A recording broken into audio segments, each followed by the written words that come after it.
So ఇది శ్రీ ఛాయా సోమేశ్వర స్వామి మందిరం అన్నమాట. అక్కడ మీరు చూసుకుంటే లోపల శివలింగం ఉంది కదా, దాని వెనుక గోడ మీద ఒక పిల్లర్ది నీడ పడుతుంది. ఛాయ అంటే నీడ, బట్ ఇది ఏ పిల్లర్తో తెలియదు, అదే ఇక్కడ ఉన్న మిస్టరీ. ఒకసారి చూస్తే మనం ఇక్కడ ఒక పిల్లర్ ఉంది, ఇక్కడ ఈ పిల్లర్కి మనం అడ్డం ఉన్నా కూడా అక్కడ అనేది ఓన్లీ పిల్లర్ నీడనే పడుతుంది, మనిషి నీడ పడట్లేదు.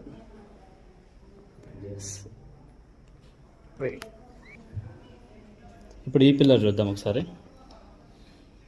ఆవిడ ఇక్కడ ఓన్లీ పిల్లర్ది మాత్రమే పడుతుంది షాడో, కానీ మనిషిది మాత్రం పడట్లేదు.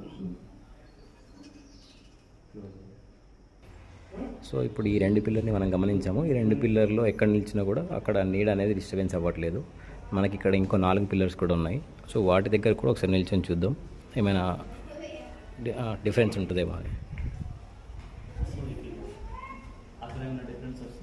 ఈ పిల్లర్ వెనకాల మనిషి నిల్చున్నా కూడా అక్కడ ఎటువంటి డిస్టర్బెన్స్ కానీ డిఫరెన్స్ కానీ ఏం కనిపించట్లేదు. ఒక్కసారి వేరే పిల్లర్ దగ్గర నుంచి చూద్దాం.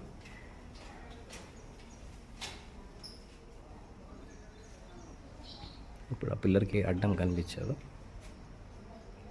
సో ఇక్కడ కూడా ఎటువంటి డిస్టర్బెన్స్ కానీ డిఫరెన్స్ కానీ కనిపించట్లేదు.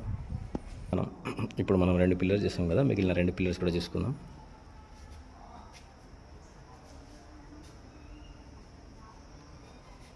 ఆ పిల్లర్కి అడ్డున్నా కూడా ఇక్కడ మనకు డిస్టర్బెన్స్ అని ఏం కనిపించట్లేదు, డిఫరెన్స్ నీడలో.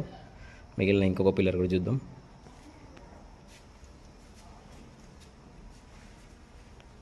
సో ఆ పిల్లర్కి అడ్డున్నా కూడా నీడలో ఎటువంటి తేడా అనేది కనిపించట్లేదు. సో ఇప్పటి వరకు అన్ని పిల్లర్స్ చెక్ చేసాం కదా, నెక్స్ట్ ఇక్కడ ఉన్న ఇంకొక మిరాకిల్ చూద్దాం. ఈ పిల్లర్ నీడ పడలేదు ఇంతవరకు, బట్ ఇప్పుడు మీరు చూస్తే ఆ పర్సన్ ఇక్కడ మనకు పిల్లర్కి రైట్ సైడ్లో ఉంటే షాడోకి రైట్ సైడ్లో ఉన్నాడు, బట్ షాడో మాత్రం లెఫ్ట్ సైడ్లో పడింది. సో చెయ్యపు, బట్ అక్కడ చూస్తే అతను వెనక ఇక్కడ సోర్స్ ఆఫ్ లైట్ అనేది లేదు.